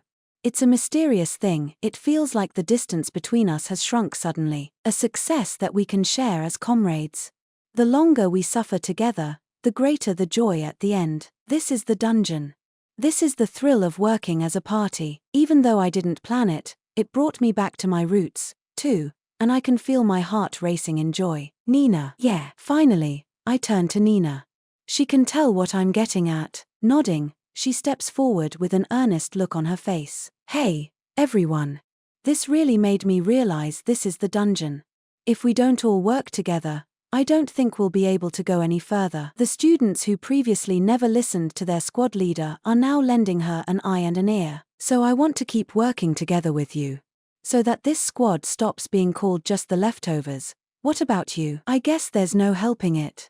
The answer she gets still isn't fully honest, but Iglin continues, saying, for the sake of my dream, it would be a problem to not have enough credits, so I'll lend you my strength. It's weird. This feels way more fun than when I fight alone. Let's try it again next time. 2. The dwarf and Prum. So simple. But okay. I'm relieved by their answers, while Nina just looks ecstatic. I think she's tearing up just a little bit. The required drop item is now secure in the bottom of my backpack, so we carefully leave the dungeon. Once we're above ground, the sun has already sunk past the walls. In the afterglow of our success, the evening light feels gentle and almost warm. Our squad is all smiles as we head, not back to the school district, but to the guild headquarters. Hey, do we really need to do this? We can exchange magic stones at Babel, too. Today is a celebration. We made it all the way through the upper floors. A tiny little exchange spot is unbefitting of our triumphant return. We should hold our heads high and go to the guild headquarters. With his hammer hanging at his back, Iglin is back in gentleman mode. I grimace a little, and Nina's face is a little overcast. But you're the one who said we should get on the same page. Time for you to read the mood. Nina can't say anything when Iglin and Chris are like this, so she simply falls silent. I agreed because I like to get what information I can from the guild boards before and after venturing into the dungeon, though I am a little scared of running into someone I know, but I'm surprised to see Nina so unenthusiastic. Of course, the reason soon becomes clearer. After we arrive at the guild headquarters and finish the exchange without issue in a corner of the lobby. Is that you, Nina? As Nina quickly tries to leave the lobby, a voice calls out to her. It is none other than Miss Aina. You're Nina, right? It's me, Aina.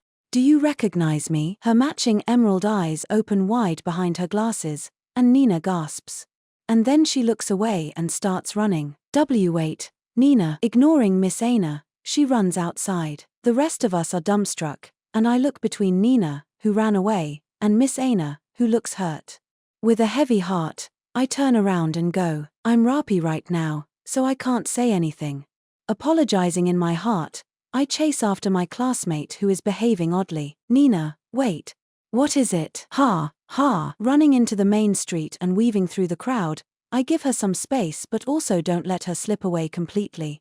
When she finally stops in the northwest of the plaza in Central Park, I rush over and find her standing in front of the fountain, holding her chest. Sorry, it's nothing. But it's really okay. I'm just pathetic is all. She stares at her feet, and for the first time since I met her, there's gloom in her expression. Shrouded by the dark red twilight, I can't think of anything to say to her. Sorry, Rapi, I'll just go back first. With that, She wanders toward the main street leading to Meren, disappearing into the crowd of people. A bunch of curious gazes start to focus on me as I stand here in my school battle uniform, but I just gaze back in the direction we came from. This may be meddling too much, but I've been helped so much by these two who I'm certain are sisters. So I make up my mind. After retracing my steps a little, I apologize to the others and leave my backpack and other stuff with them, and I get their permission to take a little free time off. Around when the evening sun completely disappears and stars fill the sky, I spot her exiting the guild headquarters from the back with a sigh. Miss Aina. Bebel. I feel bad for ambushing her like this, and her eyes widen when she sees me. Right now, I'm not wearing my wig, and I've taken off the school district battle uniform, too. My disguise is inside a bag I grabbed. After I left the others, I made my way to a back alley on Adventurer's Way, made sure no one was watching, and slipped into the underground store Witch's Hideaway. The same magic shop I used during the Daedalus street skirmish, and while running away with Ms. Syr during our date. It would be bad if rumors spread about a school district student going into Hestia Familiar's home, and that was the only place I could think to use instead. The owner Ms. Lenoir greeted me with a tired, "You again?" After apologizing profusely, I changed into the clothes I bought with my share of the loot I'd gotten from Iglin and the others. Then I came back to the guild as Belle instead of Rapi. Why are you here?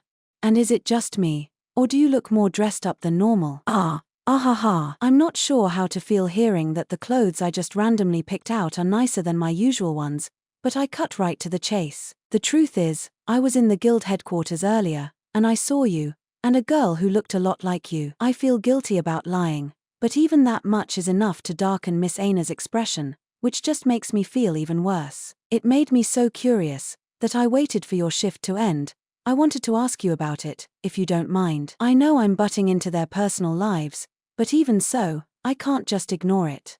I don't want to leave Nina or Miss Aina like this. Miss Aina looks a little unsure, but she looks me in the eye and nods slightly. That girl, her name is Nina. She's my younger sister. Miss Aina said it would be inappropriate for her to eat with an adventurer while in her guild employee uniform, so we first headed over to her home where she got changed, and then we went to a chic little restaurant in a neighborhood on the north side of the city. It has expensive glass windows instead of the usual shutters and feels safe enough for the upper crust of society to pay it a visit over an adventurer's bar. Once we're seated at a small table, Miss Aina starts talking over dinner. She's 6 years younger, and honestly, I only have one memory of her. What do you mean? That is a bit of a large gap in age, but why only one memory? Soon after she was born, I went to the school district. Our mother is frail. Our father was always working so hard to get the medicine she needed, but, even as a child, I wanted to do something for her, too.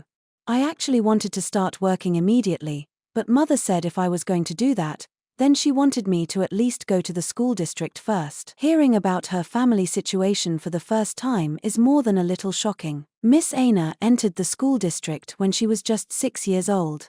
When Nina was born, she set off alone and entered the world of scholars. She scoffs at herself a little when she explains the reason she chose to work at the guild after graduating was initially because the pay was high, so she could send more back to her parents. I almost never went back home, and I doubt Nina remembers me at all. If anything, other than the general idea that she has an older sister at all, she might consider me a complete stranger. That's sorry for dumping all this on you. But that's just how distant we've been. I can only just barely remember her as a baby, and when I finally managed to visit home again, Nina had already left to enroll in the school district herself. I'm just stunned by the story of how long the two of them have been apart and how much distance separated them. I'm sure Nina went to the school district for the same reason as Miss Aina. Being far away from your family because you care about them and want to help. Maybe it's a fairly commonplace story in the mortal realm now, but I can't help finding it a bit awful. I did write letters. To my parents, of course, but also to Nina while she studied at the school district. I wrote her saying that it might be strange, but I am her sister and that she could always talk to me if something was bothering her. When I got a letter back, the writing was awkward, but I was so happy. Miss Aina was smiling throughout her story, but now her expression darkens. Then at some point, she stopped returning my letters. I thought maybe she was busy, or maybe it had become a bother, or maybe She hated me acting like an older sister even though she had never really met me and I had never done anything for her. So I stopped writing to her, too, she confesses sadly. My parents said that none of that is true, that Nina cares about me, but I was scared. So this year, when the school district came back, I found it hard to just be happy. If I'm being honest, I was a little scared. Because Nina was on that ship. So that's it. The pained look I saw in her eyes whenever she talked about the school district and back when we were in Marin, that was all because she was thinking about Nina. So, when I saw her today, it felt more like I was meeting her for the first time. A. B. But you immediately recognized Miss Nin, your sister right away, didn't you? You called out to her yourself. I could tell. She was wearing the school district uniform, and she looks just like our mother. Miss Aina's smile returns for a brief moment, as if she's remembering what happened earlier today. She mentioned that Nina looks just like their mother, but to me, they both look incredibly similar. I think almost everyone would recognize them as sisters, but it seems like Nina doesn't want to meet me. She ran away, so I guess she really does hate me. Miss Aina forces herself to say it like a joke, but now I'm all caught up. With that, I feel like I understand a little bit of their relationship. Professor Leon said that Nina has a worry weighing on her, too. Is that at least somewhat related to Miss Aina's problem? He said I should ask her directly, but can I really do that? At the very least, I don't think I should force her to spill everything. It sort of feels like what Nina is dealing with is even more complex than Miss Aina's concerns. And it isn't clear to me whether I should be sticking my nose into their problems. I'm going to have to think this over carefully, but even so, Miss Aina, I don't think, no, I'm sure that your sister doesn't hate you. I don't think she would make such a pained face after seeing someone she hated. If nothing else, I can share what I noticed while watching both of them in that moment. Nina's speechless face when Miss Aina called out and her fragile expression lit by the setting sun as she ran away, neither of those looked like hate to me. As I stare deep into her eyes, which are just like Nina's, I reassure Miss Aina as best as I can. Miss Aina freezes for a moment as if in shock, and then she starts to tear up as she smiles, forgetting her sadness for a moment. Thank you, Belle. No, if anything, I should apologize. Butting into your personal life as an outsider. No, not at all. I'm glad. Coming back to my senses, I reflexively apologize, but Miss Aina gently shakes her head. Seeing her smile gently with flushed cheeks, I can't help but find it charming, giant fool that I am. Before long, I feel bashful and can't stop smiling nervously. Miss Aina giggles a little and covers her mouth. Then, with amazing timing that's got to be either intentional or just a fun extra for putting on such a heartwarming show, the waiter pours a pretty, amber liquid into Miss Aina's empty glass. Since I have to go back to the school district after this, I am drinking juice. We thank him and raise our glasses in a toast. Thud. There's a dull noise from beside us, where we're sitting by the window. There shouldn't be anything other than a window facing the street here. I glance over to check and see. BLLLL. My goddess and Lily are pressing their faces up against the glass, staring at me with dead eyes. Whoa, Kaya! Miss Aina and I almost fall out of our seats with a shout. Looking closer, I can see Welf and Ms. Mikoto and just about everyone in Hestia Familia outside the window. In my head, I shout, why? Goddess and Lily stop pressing their faces against the glass and run around to the entrance, burst through the waitstaff who try to stop them, and tear through the restaurant. What are you doing, BG Goddess? Why are you here? Answer the question first please, Mr. Bell. Aren't you supposed to be dealing with your quest right now? Lily, I had something I needed to ask Miss Aina, so I just slipped out is all. I can't stop trembling as the intense pressure feels like it'll drag me down into the abyss. Even though I'm not doing anything bad, I still feel like I have to explain myself, especially when their eyes flare. That's terrifying. Who would believe that? Immediately, a thunderous shout slams into me. My ears. Look at you, all dressed up. You were planning to seduce him, weren't you, little Miss Advisor girl? I would never do that, Goddess Hestia. It would just be inappropriate for me to be here in my guild uniform, so I had to change clothes. You most certainly did seduce him. That teary-eyed, womanly affectation. You were trying to take pure and innocent Mr. Bell home with you. Lily sees through you. That isn't true at all, Ms. Erda. Miss Aina's face is bright red as she also gets interrogated, and I have no idea what's going on anymore. Please, can someone explain the situation to me? Sir Bell. A secret note from Lady Syr was delivered to the home by a stone-faced Lady Horn. Ms. Mikoto explains, having followed our goddess and Lily into the restaurant with the rest of the familiar. It urged us to hurry, saying that there were signs of an enchantress near the white rabbit Sir Hegni was tailing, and it came with a map attached. What? Sent to us, or rather, to Lady Hestia, because the Einherjar might let you escape. I was tailed. By Mr. Hegni. How?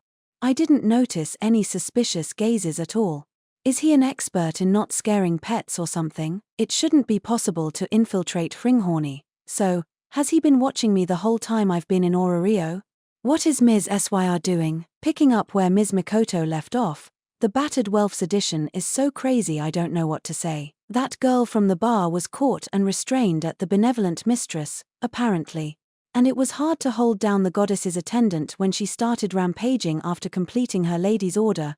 It looked like she was forcing her way into the kitchen to grab a knife when we managed to subdue her. But, my heart freezes over. Even though I wasn't there, I can totally see it playing out in my head. Does that mean Ms. Horn is after my life again? As my face grows pale, Ms. Harrowheim keeps looking back and forth in a panic between our goddess and Lily, who are arguing with Miss Aina, and it looks like she's the only person who isn't upset. Or rather, Ms. Liu is looking at me with a blank expression. She's the scariest of them all. You've been cycling through women ever since you left home, haven't you, Belle? I have not. I've been studying. No, you can't be sure, Lady Hestia. Lord Hermes might have given Mr. Bell some bad ideas. Please believe me, Lily. More importantly, Belle, you haven't answered my confession yet. Who are you? Goddess, Lily, and Miss Aina shout, and I shriek in a weird voice. Why did you say that now of all times?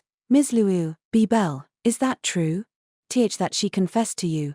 Wait, there was something like that during the war game, wasn't there? Right, that was broadcast to Orario through the Divine Mirror. Wait, Lady Liu?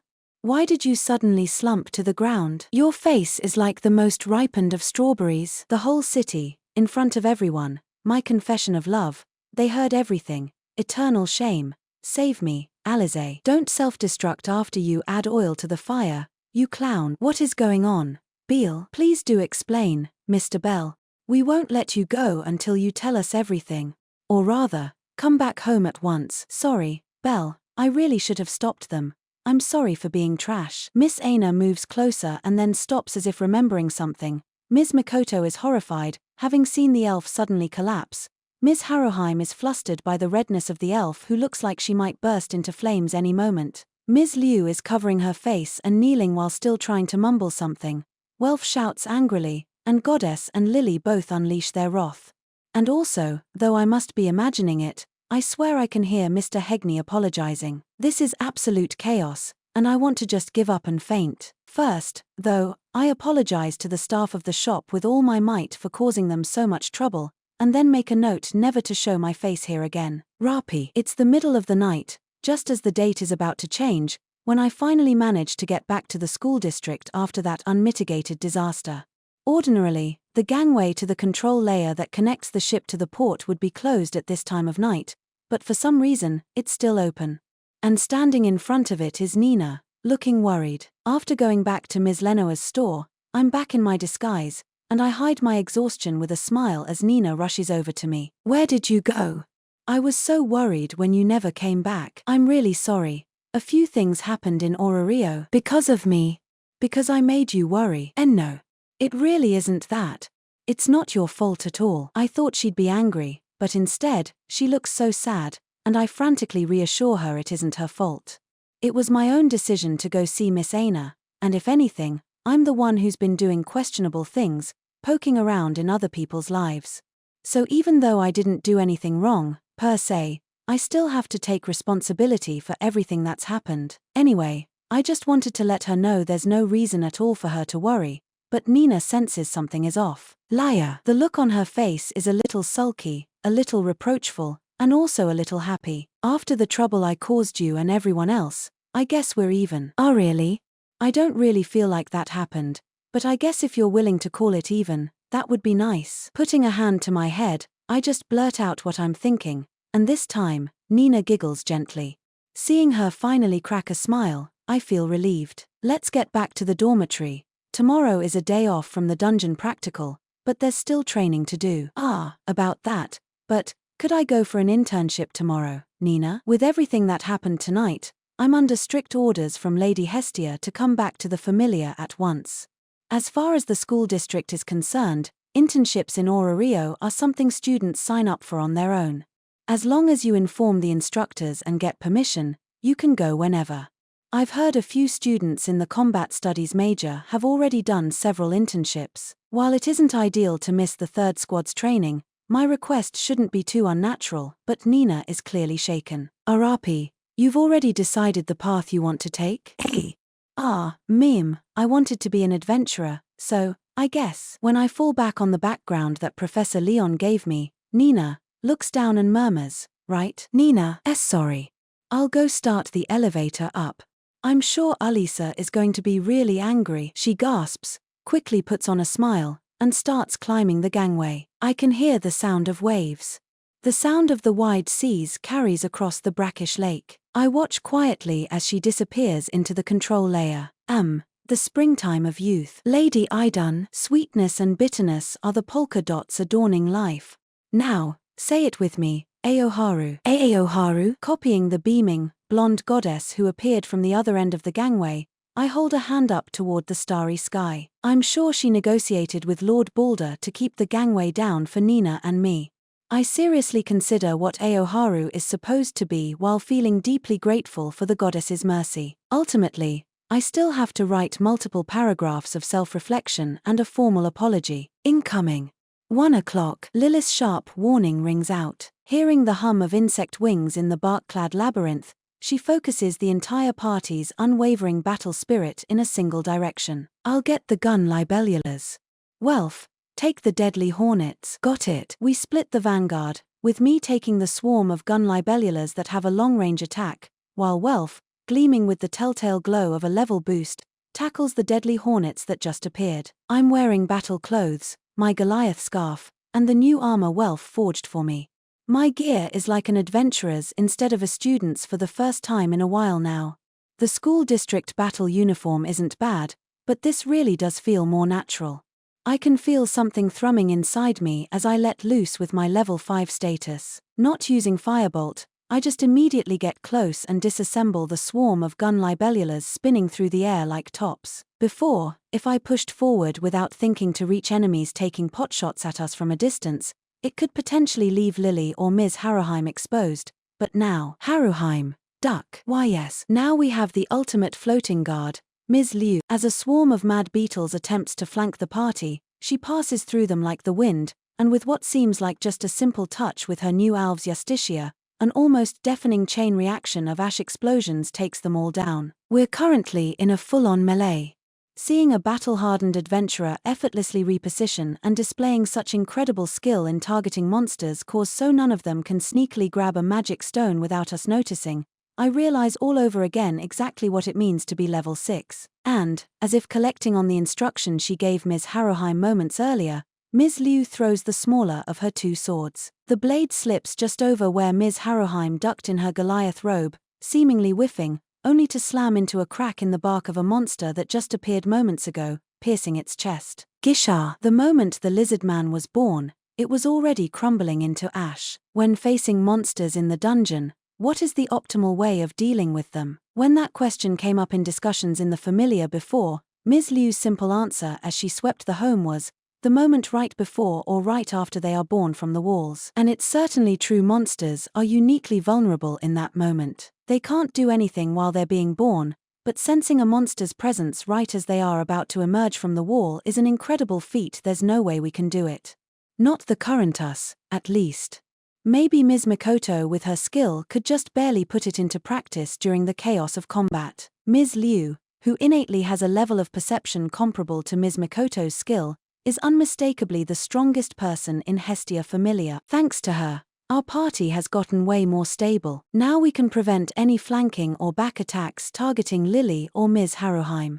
And a perfect defense ironically frees us up to focus on attacking. The vanguard can just focus on the enemies in front of them without worrying about anything else, making the force of the party's advance even more destructive. Glancing at the utterly reliable Ms. Liu, her sky-blue gaze meets mine, and she immediately looks away. I can see the blush spreading even above her mask, reaching the tips of her pointed ears. Embarrassment scorches my body too, and I feel just a little bit dizzy. We're currently on the 22nd floor, in the colossal tree labyrinth. As expected, I received permission to do an internship, so I reverted to being Belle and returned to Hearthstone Manor, where I underwent a thorough interrogation that left no stones unturned by our goddess, who had been waiting all night. After a long, muddled series of questions and answers that left us both red-faced and confused, Goddess was wheezing as she said we'd continue again tonight before she left for her job.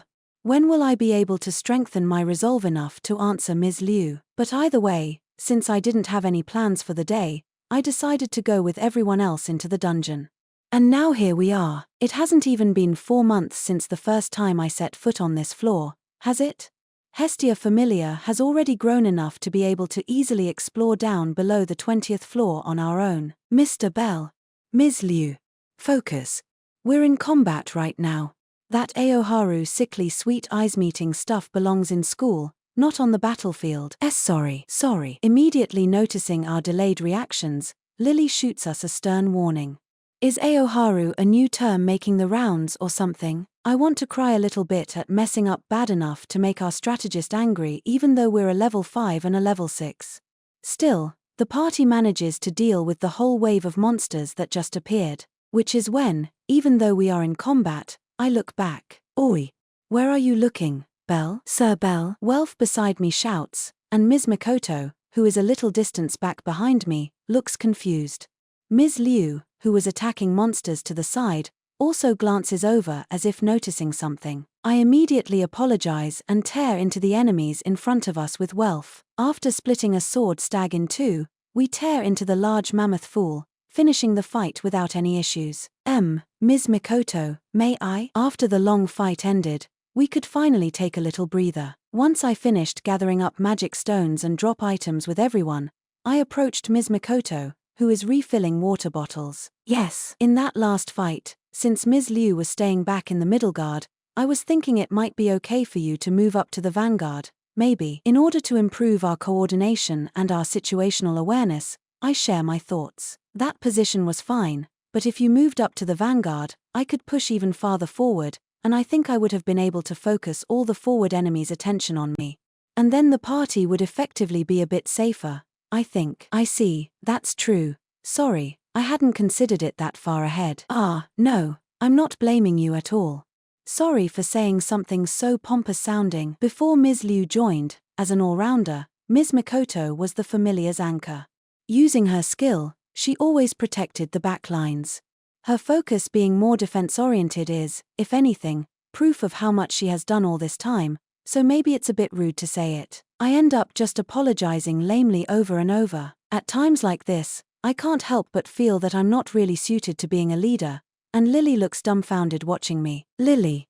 What is it? Nothing. You just took the words right out of Lilith's mouth. Hey. I am sorry. You don't need to apologize. And the part about focusing the enemy's attention is something Lily couldn't say, having not experienced fighting on the front line. She stares at me, examining me from head to toe. Mr. Bell, have you gotten kind of smarter? My eyes swirl at her unexpected question. I think so, too.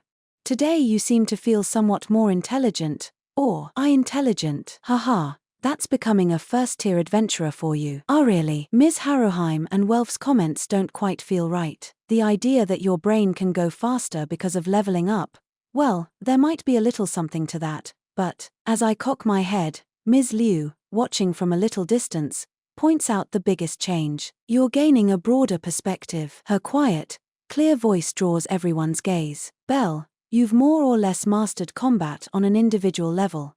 When we fell into the deep floors, you instinctually knew how to lure enemies and cover your blind spots. That sort of thing. Not to get too self-conscious, but I can agree with that statement. It felt like my whole world opened up when Ms. A's and Ms. Liu's teachings clicked together. If that's what she means, then that weapon is definitely in my arsenal now. After being trained by Mr. Alfric and his brothers in Folkvanger, My awareness of my blind spots is sharper than ever. Your field of vision is expanding to include not just yourself, but the whole party, Ms. Liu continues. The perspective from the back lines. Then, Lady Liu, who, wait a minute. Then my whole reason for being here is. That is not quite right, but not quite wrong, either. But do not worry, Lilaluka.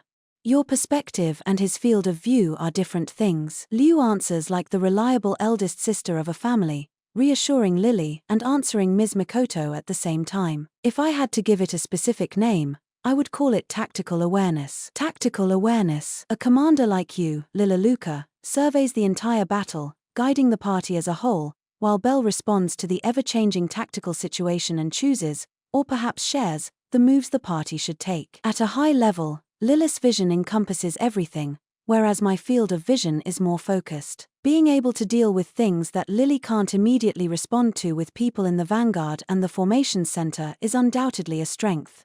It should decrease the burden on the commander and allow a swifter and more granular response, or so Ms. Liu explains. Increasing our reaction speed and ability to wipe out the enemies is useful for the party. It is also valuable for people in similar positions to be able to share the same perspective. The commander can take those movements in from the back and build upon them to unlock more strategic options, giving us more flexibility. Hearing that, Welf and Ms. Mikoto murmur in understanding. It's true. I've always prioritized just charging in from the front as an attacker up until now. With Ms. Liu in the party, the stability has increased, giving me an opportunity to catch my breath and take stock of the battle. Most likely, this concept of field of vision is something Ms. Liu has refined ever since her time in Astria Familia. The ability to make tactical decisions on the front line without having to wait for detailed instructions or directions from the rear. A lubricant for the party, the ability to direct. Maybe someone in Astria Familia taught it to her once as well. I'm sure this growth of yours is from studying at the school district. I thought your time in the school district would be a good opportunity for you to get some rest, but you turned even that into material for growth, Ms. Liu says with a smile. I'm a little embarrassed being praised so openly, but I'm also happy. The time I'm spending at the school district is not being wasted. Maybe even my ability to direct the 3rd Squad's hunt was thanks to my new experience as a supporter and also the fruits of my combat lessons. I'm pleased to be allowed to study at the school district, and I'm proud that Nina and the others are being praised by extension as well. Now that we've reaffirmed our coordination with Belle, should we start heading back? It's a long way. Yes, we've gotten quite a lot of magic stones and drop items, too. The take really is better when we have our lucky rabbit, ha ha ha. And after a few more battles, we leave the colossal tree labyrinth. I'd like to get back home before Goddess returns from work. Mr. Alfric and his brothers are watching Hearthstone Manor today while also guarding against anyone after Ms. Harrowheim, so I'm a little bit worried. And I have to get back to the school district before it gets too late. As I enjoy a satisfying sort of exhaustion that comes with living a busy double life of an adventurer and a student, I hear a shout. You school district brats. Don't get cocky. Can you not be a little more refined? Adventurers really are all ruffians. When we reach the cave labyrinth on the 13th floor, we can hear loud shouts. Looking at the source of the noise, there is a dangerous mood in the air as a squad from the school district and a group of adventurers face off. There's signs of a pass parade. Or maybe it's just the remains of a struggle for the same prey. Either way, it definitely isn't a peaceful argument, and seeing the adventurers ready to reach for their weapons, my legs move by themselves. Did something happen? Huh. You can just butt out a rabbit foot. The first-tier adventurer. Intimidated, the human adventurer recoils when he sees my face, and the others also cower like they've just spotted a monster from the deep floors. You know, that's not a very nice reaction. They just mutter, it's nothing, and immediately leave, not noticing or caring about how I feel. Left behind are me and a few stunned students from the combat studies department. I don't know them, but the badge on their chest is of a lyre and a book, Bragi class, I guess. Record holder. Belle Crenell. The rogue who broke into the school district. You think you saved us, but you did actually save us, so we'll at least express our gratitude. Thank you for saving us. Bleh. The squad of 4 says their thanks and then spits on the ground in unison. Watching them march off with military precision, I almost want to cry. I really need to make sure Nina and them don't find out who I really am. School district students, huh? They really hate you. I mean, it is my own fault, so there's really no helping it. I can't tell if they're grateful or not. I meet back up with Welf and the others, who were watching from the side. My shoulders slump in disappointment. It looks like they were in a dispute, Ms. Harrowheim comments. Did something happen? The moralistic school district students are just bickering with adventurers, most of whom are outlaws. It is a common scene when the school district returns. Above ground and in the dungeon, the morals and etiquette the school district teaches are pretty antithetical to how adventurers act. Anyway, it's not exactly rare. Ms. Liu, Lily, and Welf just answer as if it's just a natural scene when the school district comes back. Ms. Mikoto and I, who have only been in Rio for a relatively short time, and Ms. Harrowheim, who lived just within the small world of the pleasure quarter, are a bit surprised. But I guess they're right. From what I've heard, the relationship between violent adventurers and the school district students is not great. Cocky brats, just you wait. Glancing down the passage the adventurers went down, I think I hear some kind of suspicious mutter, and I get a bad feeling.